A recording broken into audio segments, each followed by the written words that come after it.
লোকে বলে তাই, এক্স্যাক্টলি তা নয়।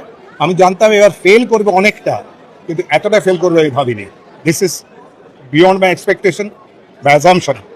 আসলে আমি সরে যাচ্ছিলাম আস্তে আস্তে অনেক আগে থেকে, 10 থেকেই আমি কিন্তু গ্র্যাজুয়ালি সরছিলাম। যার জন্য 21-এ এসে আমি বারবার বলেছিলাম আমায় ছেড়ে দিন, 16-তে এসে বলেছিলাম। তো এইটা দেখা গেল যে আলটিমেটলি আই ড্রিফটেড অ্যাপার্ট। আমি গ্র্যাজুয়ালি সরছিলাম, আদর্শ থেকে আদর্শচ্যুত হচ্ছিল সরকার।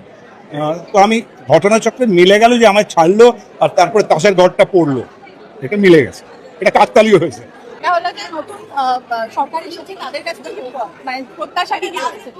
প্রত্যাশা অনেক, অগাধ প্রত্যাশা, অনেক প্রত্যাশা নিয়ে আমরাও এসেছিলাম সরকারে 11-তে, কিন্তু পূরণ করতে পারিনি আমরা।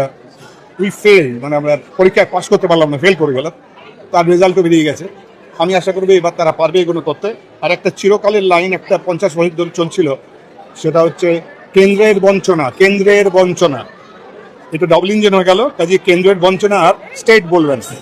আশা করবো যে ওরা অনেক বেশি দেবে, অনেক বেশি হেল্প করতে পারবে আমাদের। সোনার বাংলা তৈরি হোক, এটাই চাই। ইন্ডাস্ট্রি কি পরিবর্তন হবে? ইন্ডাস্ট্রি আগে যেমন ছিল তেমন হয়ে যাবে। এই পলিটিক্যাল ইনফ্লুয়েন্সটা যদি না আসে, একেবারেই না পড়ে, তাহলে খুবই ভালো হবে। আবার হয়তো আমরা সার্ভাইভ করে যাব।